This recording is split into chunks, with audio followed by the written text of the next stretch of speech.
You know that moment when you realize the people you've sacrificed everything for would watch you drown without throwing you a rope? That's where this story begins, with my daughter Yuki demanding more money from me at our family meeting. Her hand protectively placed on her pregnant belly as she explained why my veterinary clinic should become their family business, and the silence that followed when I finally said no. I'm 52 years old and I thought I knew what betrayal looked like. I was wrong. If you stay until the end, you'll understand why some bridges aren't meant to be rebuilt, and why sometimes the only mercy left is letting people face the consequences of their choices. Don't forget to subscribe to the channel and comment where you're watching from, because this story, it's just getting started. The morning of our family meeting, I stood in my veterinary clinic, looking at the financial reports spread across my desk like evidence of a crime I'd been committing against myself for years. The numbers stared back at me with brutal honesty. $30,200 transferred to Yuki's account last month for pregnancy expenses and basic living costs. $1,800 to Daiichi for his latest freelance project that would surely be his breakthrough this time. $2,400 to Kenji to cover his rent and insurance premiums while his sales career was building momentum. Nearly $7,500 flowing out of my accounts every single month. $90,000 a year of my hard-earned money funding lifestyles I'd never agreed to subsidize. And that didn't include the emergency transfers, the surprise medical bills I'd covered, the credit card debts I'd paid off, or the various loans I'd co-signed that were now my responsibility when they inevitably defaulted. I'd been running this small animal hospital for 20 years, building it from a cramped single-room practice with borrowed equipment into a thriving business that employed 12 people and served over 3,000 pets in our suburban community. What had started as my dream of helping animals and their families had become my prison, trapping me in a cycle of endless work to fund the comfortable lives of 3 adults who saw my success as their birthright. 3 months earlier, I'd put my house up for sale, not because I wanted to move, but because I needed the equity to keep supporting my children's spending habits. This was the house where I'd raised them, where I'd painted their height marks on the kitchen doorframe with such hope for their futures, where I'd nursed them through childhood illnesses and celebrated their achievements. I was selling it because supporting their adult lives had become more expensive than the mortgage payments on the home that held all our family memories. The irony carved into me like a surgeon's blade. Yuki, my youngest at 29, was demanding more money for her pregnancy, while I was liquidating my own assets just to keep up with her previous requests. My other 2 children, Daichi at 32 and Kenji at 30, had made their positions crystal clear months ago when I'd suggested they might need to become financially independent adults. "You're the successful one, Mom," Daichi had said, not looking up from the expensive gaming laptop I'd bought him for his content creation business. "We're just trying to get established. Once we're on our feet, we'll pay you back." Kenji, who'd appointed himself the family's financial advisor despite being perpetually behind on his own bills, had been more direct. "We're family. Family helps each other. You can afford it and we need the support. It's really that simple. Family helps each other." As if 20 years of one-sided financial support while they refused to help themselves somehow represented mutual aid. As if my working 12-hour days, 6 days a week, constituted a balanced relationship where everyone contributed according to their abilities. The morning sun streamed through my office windows, illuminating the framed photos on my desk. Pictures of my children at various ages, Yuki's sweet smile at her kindergarten graduation, Daiichi's proud stance with his high school soccer team, Kenji's confident wave at his college ceremony. Those smiling faces had once filled me with such pride and purpose. Now they just reminded me of all the dreams I'd abandoned to fund theirs. All the opportunities I'd sacrificed to ensure they never had to sacrifice anything themselves. I'd wanted to travel when I turned 50, maybe take a sabbatical to volunteer at wildlife rehabilitation centers. Instead, I'd worked overtime to pay for Yuki's designer maternity wardrobe and professional photography sessions for her social media presence.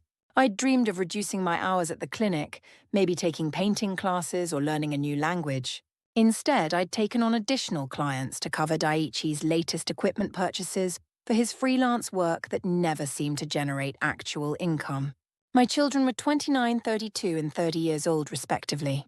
Old enough to vote, marry, have children of their own, serve in the military, run for political office, own businesses, make life-altering decisions.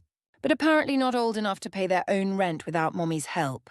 They'd become professional dependents, and I'd enabled every step of their descent into helplessness by making their problems my emergencies and their wants my obligations.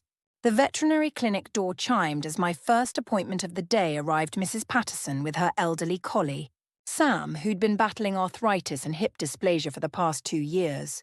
As I knelt beside the gentle dog, running my hands along his joints and listening to his owner's detailed questions about pain management and quality of life, I found myself envying their relationship with an intensity that surprised me. Mrs. Patterson cared for Sam out of pure love, not obligation or guilt. She made genuine sacrifices for his well-being because he brought joy and companionship to her life, not because he demanded support as his due. When Sam's specialized medication was expensive, she worked extra shifts at the hospital where she'd been a nurse for 30 years. When he needed prescription dog food that cost 3 times more than regular kibble, she cut back on her own grocery budget without complaint. But Sam didn't expect her sacrifices. He didn't take them for granted or demand more. He appreciated every gentle touch, every careful adjustment to his bed, every patient walk at his slower pace. His tail wagged when she came home from work. His eyes followed her movements with gratitude and love. He gave back companionship, loyalty, and the simple pleasure of being needed by someone who truly appreciated what she provided. When had my relationship with my children become so different from what I witnessed between Mrs. Patterson and Sam? When had love become synonymous with financial support? When had I stopped being their mother and started being their personal banking service?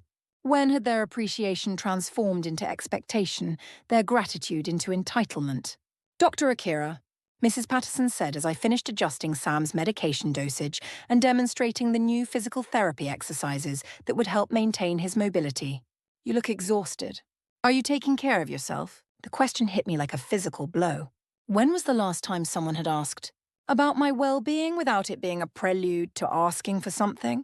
When was the last time my own children had shown such genuine concern for my health and happiness? I genuinely couldn't remember.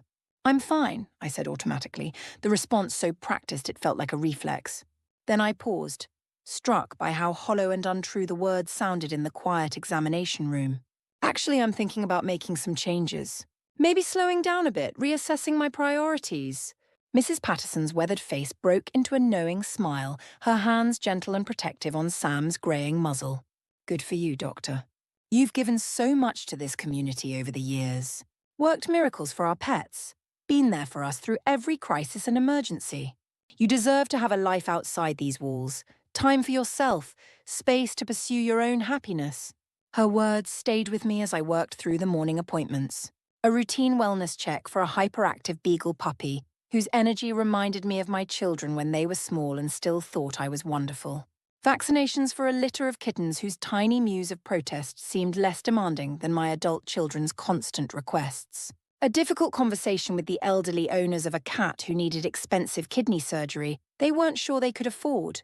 Each interaction reminded me of why I'd become a veterinarian in the first place, the pure satisfaction of healing, of using my knowledge and skills to make a real difference in the lives of creatures who couldn't speak for themselves. The grateful tears in owners' eyes when I delivered good news. The trust animals placed in me during their most vulnerable moments. The privilege of being present for both the celebration of new life and the dignity of peaceful death. But that deep professional satisfaction was being steadily poisoned by the constant stress of supporting 3 adults who could speak for themselves but chose instead to expect me to solve their problems, fund their mistakes, and subsidize their refusal to take responsibility for their own lives. A life outside these walls. The phrase echoed in my mind as I reviewed patient charts and returned phone calls from concerned pet owners. What would that even look like? I'd been so focused on meeting everyone else's needs for so long that I'd forgotten I might have needs of my own. Dreams that didn't involve working myself to death to fund other people's comfort and convenience. The family meeting was scheduled for 1 o'clock at my house. Yuki had suggested it 3 days earlier, presenting it with the kind of artificial enthusiasm that meant she'd rehearsed her approach.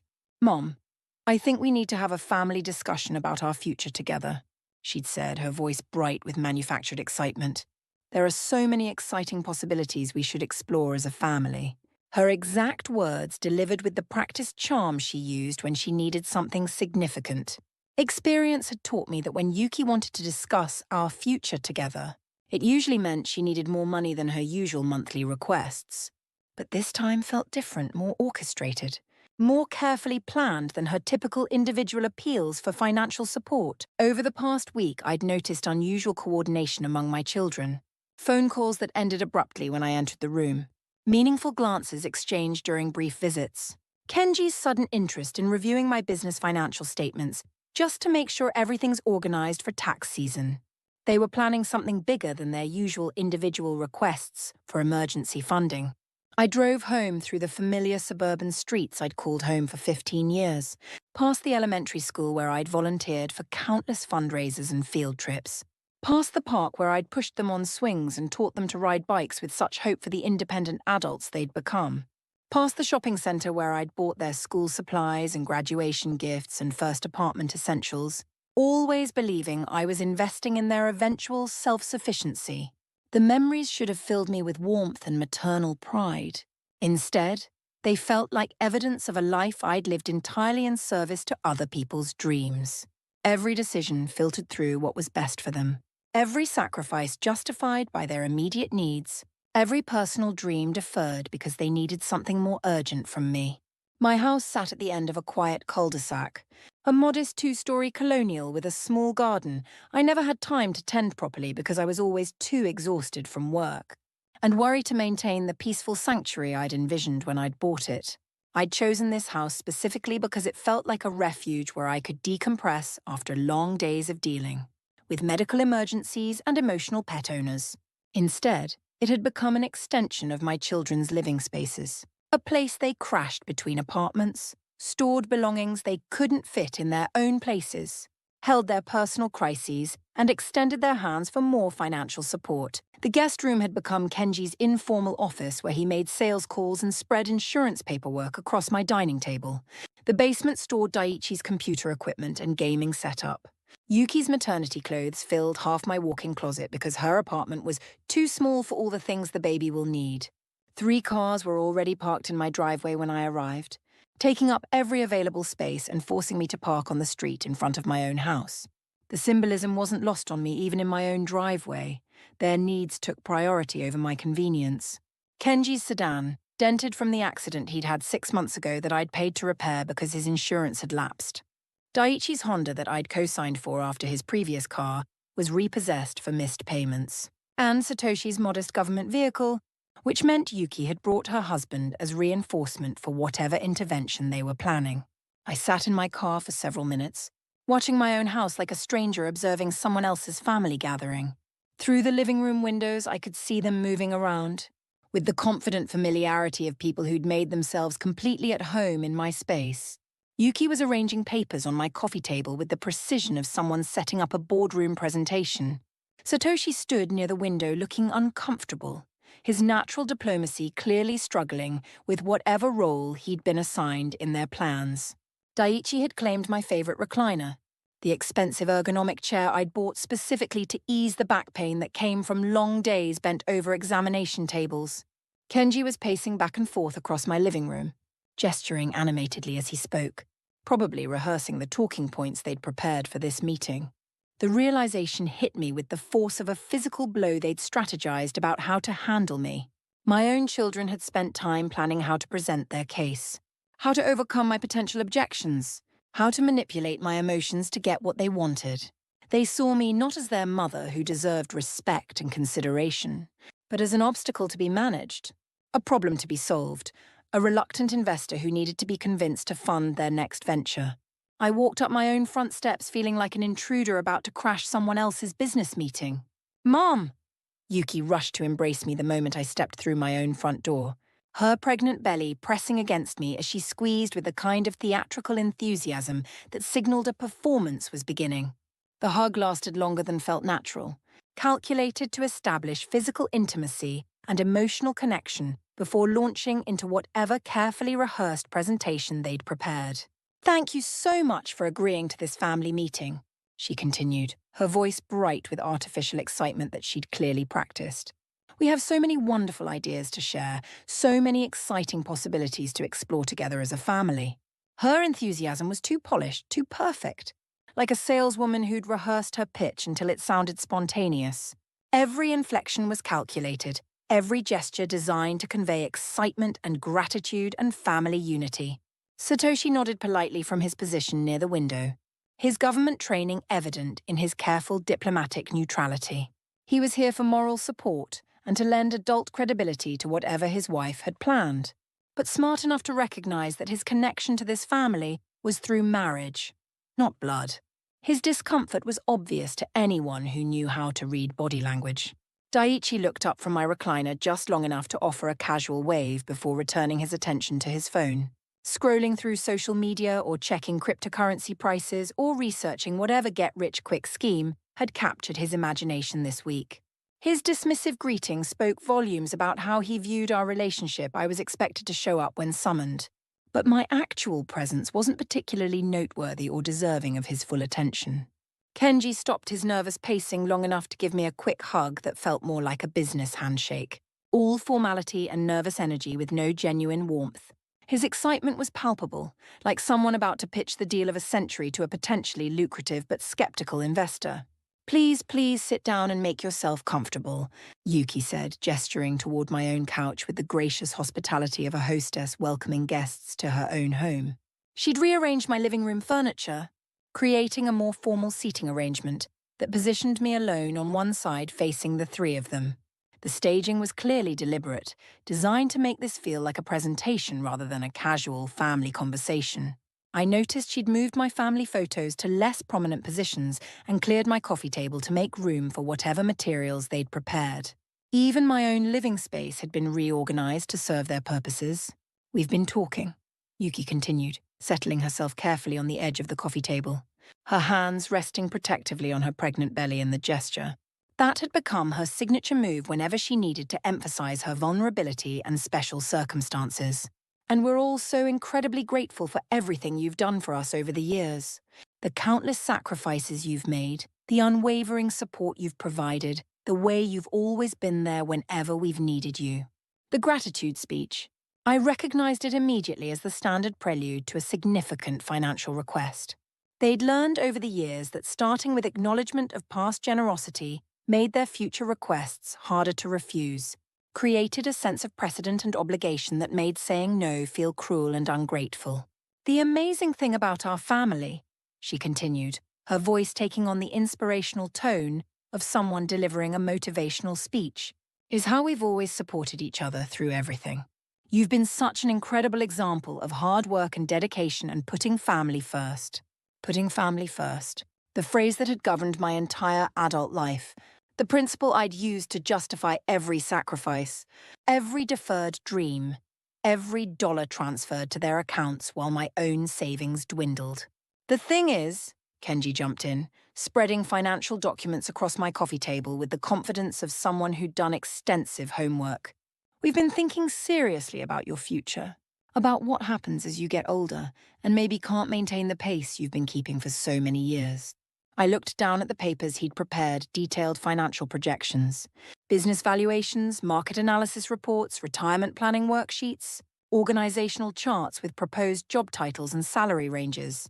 The presentation was professional quality, the kind of comprehensive business proposal that represented hours of research and planning.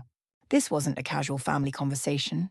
This was a business pitch, complete with supporting documentation and financial projections designed to convince me that their proposal was not just reasonable but necessary for my own well-being. "We know you've been working incredibly hard for such a long time," Daiichi added, finally looking up from his phone with what appeared to be genuine concern etched across his features. 12-hour days, 6 days a week, emergency calls at all hours of the night. You're always exhausted, always stressed, always worried about something at the clinic. That kind of pace isn't sustainable long-term, especially as you get older." The concern in his voice might have moved me if I hadn't understood exactly where this conversation was heading. They weren't worried about my well-being for its own sake. They were worried about my ability to continue generating the income that funded their comfortable lifestyles. "We can see how tired you are all the time," Yuki added, her eyes wide with manufactured sympathy and what she probably thought looked like loving concern. "When was the last time you took a real vacation? Mom, when was the last time you did something purely for yourself?" Something that made you happy instead of just fulfilling another obligation. The questions were carefully crafted to highlight my self-neglect while positioning them as the caring children who'd noticed my sacrifice and wanted to help.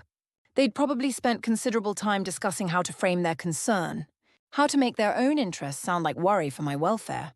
We've been thinking about this for months, Kenji continued, his voice gaining confidence as he warmed to his prepared presentation. And we think we've come up with a solution that addresses everyone's needs while setting our whole family up for long-term success and security. A solution. Not a request for more money, not another bailout or emergency loan, but a comprehensive solution to problems I hadn't realized I had. The framing was sophisticated, designed to make me feel like they were offering to help me rather than asking me to help them. "We have a proposition," Satoshi said, speaking for the first time since I'd arrived. His government experience had taught him to deliver potentially controversial news with the neutral, professional tone of official policy.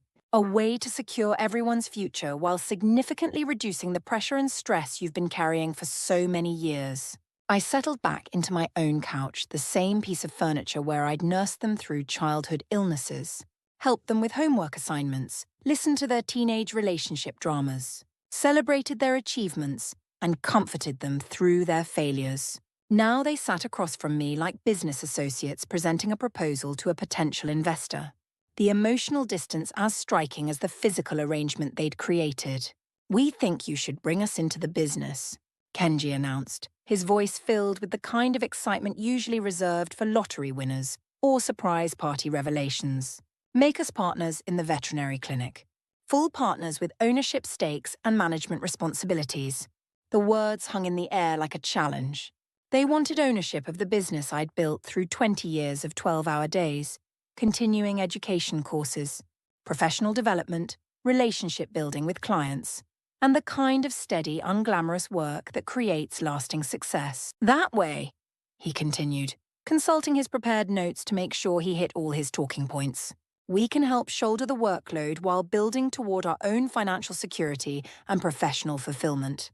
Professional fulfillment. As if any of them had shown the slightest interest in veterinary medicine or animal care during the 2 decades I'd been building my practice.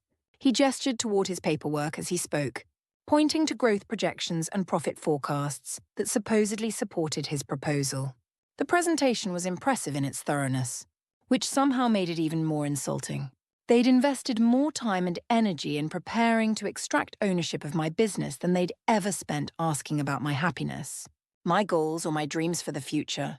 "The beauty of this arrangement," Yuki added, her hands moving to cradle her pregnant belly in the protective gesture she'd perfected for maximum emotional impact, "is that absolutely everyone wins. You get help running the clinic and relief from the crushing workload you've been carrying. We get stable income and meaningful work that builds towards something lasting. And the business stays in the family for the next generation." She gestured toward her unborn child, and I understood the full scope of their long-term planning. This wasn't just about providing jobs for themselves. They were laying the groundwork for their children to inherit ownership of a business they'd never worked to build. My grandchild would grow up expecting to own part of my life's work as their birthright. "We've really thought this through from every angle," Daiichi added, his enthusiasm genuine for the first time since I'd known him to discuss anything that didn't involve video games or cryptocurrency. "This isn't just about us getting jobs. This is about creating a true family business that can support multiple generations." I looked around the room at these 4 adults, 3 of whom shared my DNA and 1 who'd married into the family, and felt something cold and crystalline forming in my chest.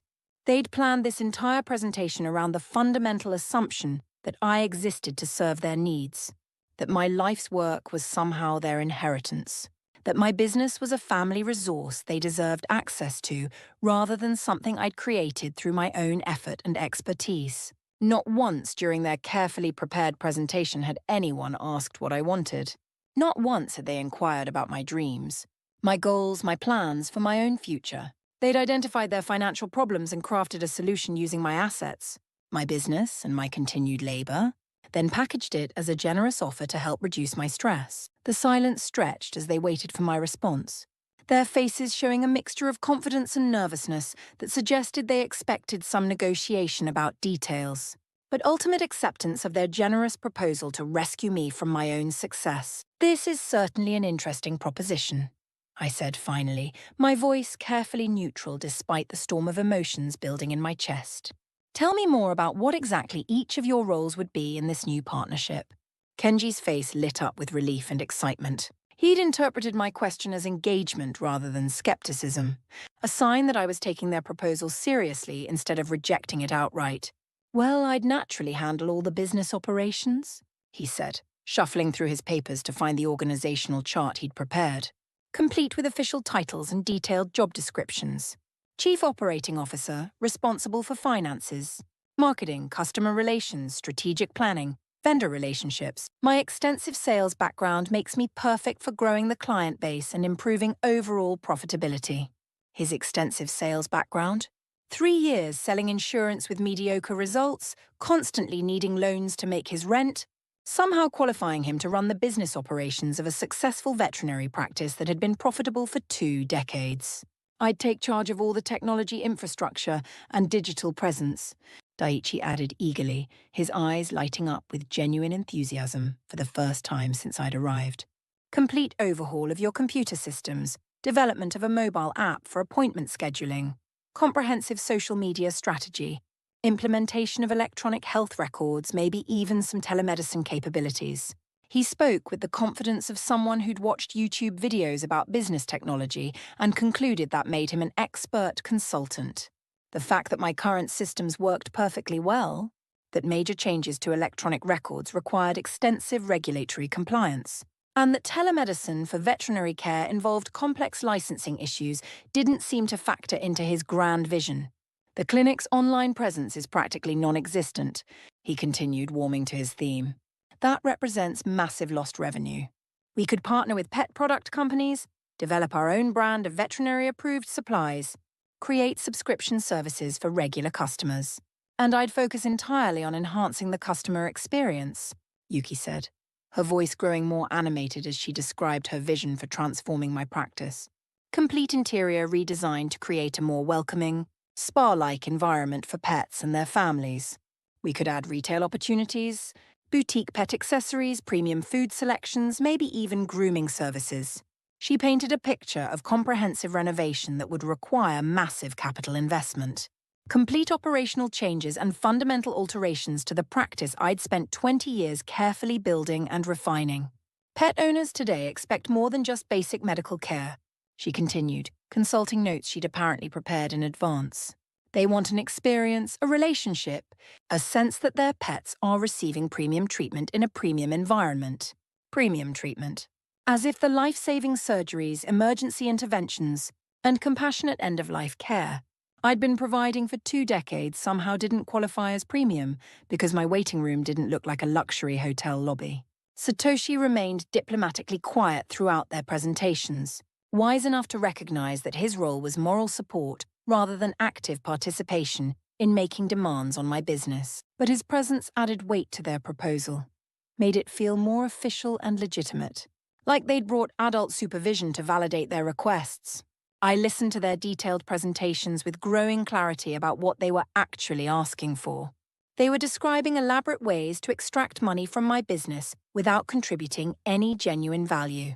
Kenji wanted to be paid for business development despite having no experience successfully running any business. Daiichi wanted to modernize systems that were working perfectly well, creating expensive solutions to problems that existed only in his imagination. Yuki wanted to redecorate and add revenue streams that would require significant upfront investment with completely uncertain returns. None of them had mentioned the actual practice of veterinary medicine. None of them had asked about the continuing education requirements that kept my license current, the malpractice insurance that protected the practice, the complex relationships with pharmaceutical suppliers, or the emotional demands of dealing with sick animals and grieving pet owners daily. They saw a profitable business and assumed it would continue generating the same profits under their management, despite their complete lack of relevant experience, training, or demonstrated competence in any aspect of veterinary care or business management. And what exactly would my role be in this new partnership structure? I asked, already knowing the answer but wanting to hear them articulate it clearly. Well, you'd still be the primary veterinarian naturally, Yuki said quickly, as if this were a generous concession rather than an expectation that I'd continue doing all the actual work that generated revenue. But with all of us handling the business operations, customer relations, and facility management, you could focus purely on what you love most about the work: the medicine, the animals, helping pets and their families through health challenges. What I love most about the work? The phrase revealed how little they actually knew about my professional life. My motivations, my sources of satisfaction and fulfillment. They'd spent months planning how to extract ownership and profit from my business, but apparently no time at all trying to understand what made me passionate about veterinary medicine. So essentially, I said, my voice remaining calm despite the anger building steadily in my chest, this would be an arrangement where I continue doing all the actual work while you divide up ownership and profits based on your theoretical contributions to areas you have no experience managing. That's not a fair characterization at all, Kenji protested, his carefully maintained confidence beginning to crack under my direct questions. We'd be contributing our skills, our time, our energy, our innovative perspectives. This would be a genuine partnership with everyone bringing valuable resources to the table. What valuable resources? I asked. What specific skills, experience, or qualifications are you bringing that would justify ownership stakes in a business you've never worked in?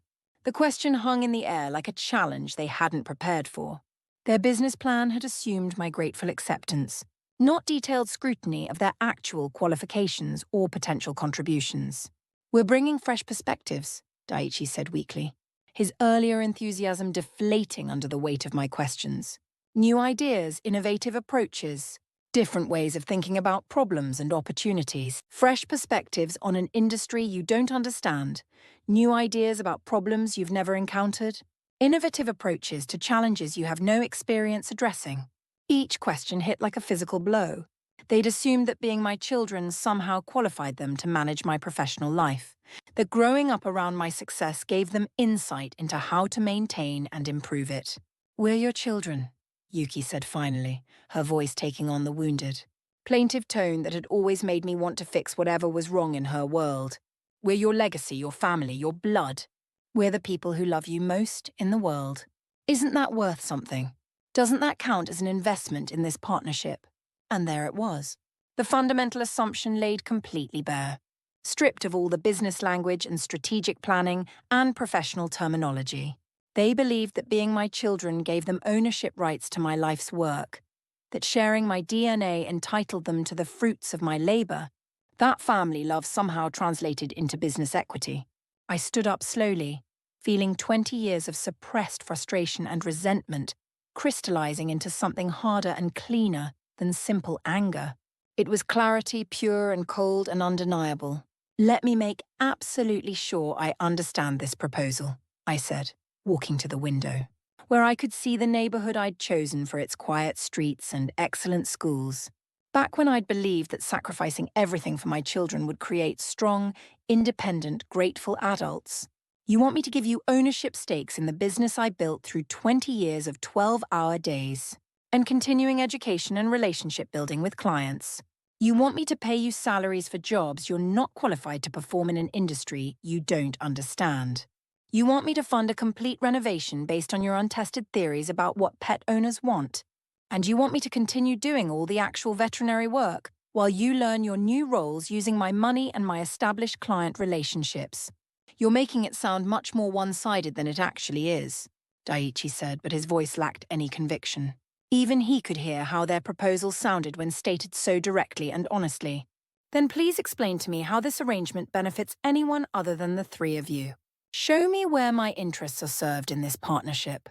Tell me what I gain from giving away ownership of my life's work to people who've never demonstrated any ability to manage their own finances, let alone a complex business. The silence that followed was complete and devastating.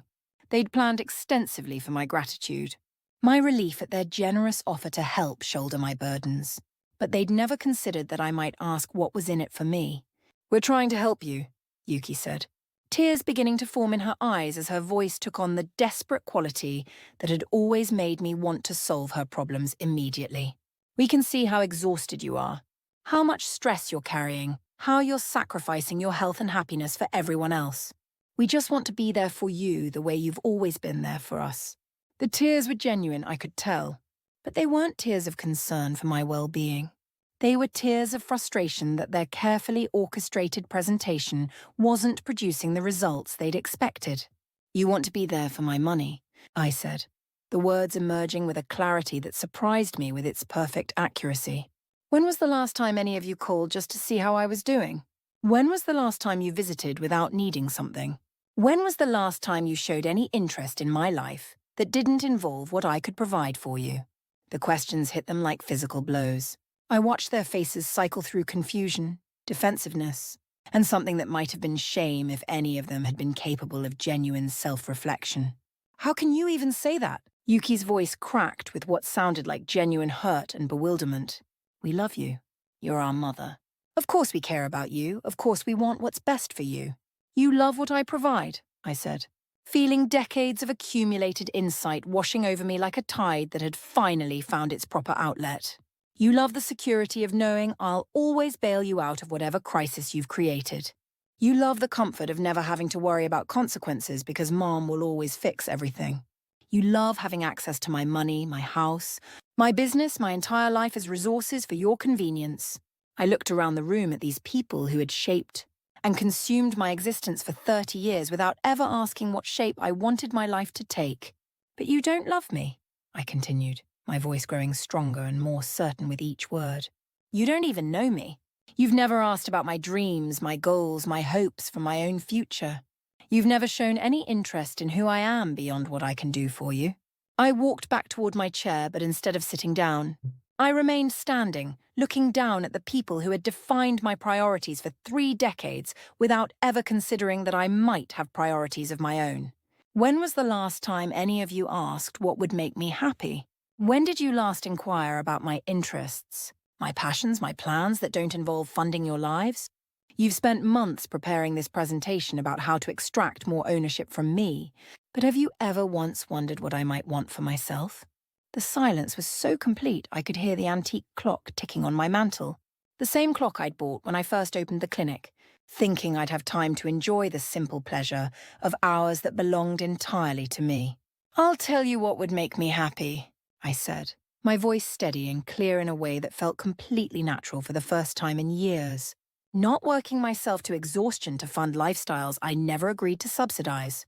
Not sacrificing my retirement savings so you can avoid learning basic financial responsibility. Not pretending that your inability to support yourselves as adults is somehow my failure as a mother." I paused, looking at each of their faces in turn, seeing them clearly for perhaps the first time in decades. "Here's what's going to happen," I announced, my voice calm and final. "I am not making you partners in my business. I am not giving you jobs you haven't earned and aren't qualified to perform. I am not restructuring my entire life to accommodate your financial needs and career fantasies." "Mom, please," Kenji started, his business presentation forgotten as panic began creeping into his voice. I held up my hand to stop him. "I'm 52 years old. I have spent 30 years building a career, 20 years building a successful business, and nearly 3 decades funding your lives while putting every single one of my own dreams on hold. That ends today." The room was completely silent. Even Daiichi had finally put down his phone, giving me his full attention for the first time in years. "I am selling the clinic to my colleague Hiroshi. He's been wanting to expand his practice for years, and the timing works perfectly for both of us. I'm retiring." The explosion of protests was immediate and deafening. Yuki's controlled tears turned to sobs of betrayal and panic. Daiichi jumped out of my recliner, shouting about how I was abandoning the family and destroying everyone's future. Kenji started waving his financial projections like evidence in a court case, as if his spreadsheets could somehow prove that I owed them my business and my continued labor. But underneath their noise and fury and desperation, I felt only peace. For the first time in 30 years, I was choosing myself over their needs. My happiness over their comfort, my future over their sense of entitlement. And it felt like coming home to a life I'd forgotten was possible. My priorities for 3 decades without ever considering that I might have priorities of my own. When was the last time any of you asked what would make me happy? When did you last inquire about my interests, My passions, my plans that don't involve funding your lives? You've spent months preparing this presentation about how to extract more from me. But have you ever once wondered what I might want for myself? The silence was so complete I could hear the antique clock ticking on my mantel. The same clock I'd bought when I first opened the clinic, thinking I'd have time to enjoy the simple pleasure of hours that belonged entirely to me. "I'll tell you what would make me happy," I said, my voice steady and clear in a way that felt completely natural for the first time in years. Not working myself to exhaustion to fund lifestyles I never agreed to subsidize. Not sacrificing my retirement savings so you can avoid learning basic financial responsibility. Not pretending that your inability to support yourselves as adults is somehow my failure as a mother. I paused, looking at each of their faces in turn, seeing them clearly for perhaps the first time in decades. "Here's what's going to happen," I announced, my voice calm and final. "I am not making you partners in my business. I am not giving you jobs you haven't earned and aren't qualified to perform. I am not restructuring my entire life to accommodate your financial needs and career fantasies." "Mom, please," Kenji started, his business presentation forgotten as panic began creeping into his voice. I held up my hand to stop him. "I'm 52 years old. I have spent 30 years building a career, 20 years building a successful business, and nearly 3 decades funding your lives while putting every single one of my own dreams on hold. That ends today." The room was completely silent. Even Daiichi had finally put down his phone, giving me his full attention for the first time in years. "I am selling the clinic to my colleague Hiroshi. He's been wanting to expand his practice for years, and the timing works perfectly for both of us. I'm retiring." The explosion of protests was immediate and deafening. Yuki's controlled tears turned to sobs of betrayal and panic. Daiichi jumped out of my recliner, shouting about how I was abandoning the family and destroying everyone's future. Kenji started waving his financial projections like evidence in a court case, as if his spreadsheets could somehow prove that I owed them my business and my continued labor. But underneath their noise and fury and desperation, I felt only peace. For the first time in 30 years, I was choosing myself over their needs. My happiness over their comfort, my future over their sense of entitlement. And it felt like coming home to a life I'd forgotten was possible.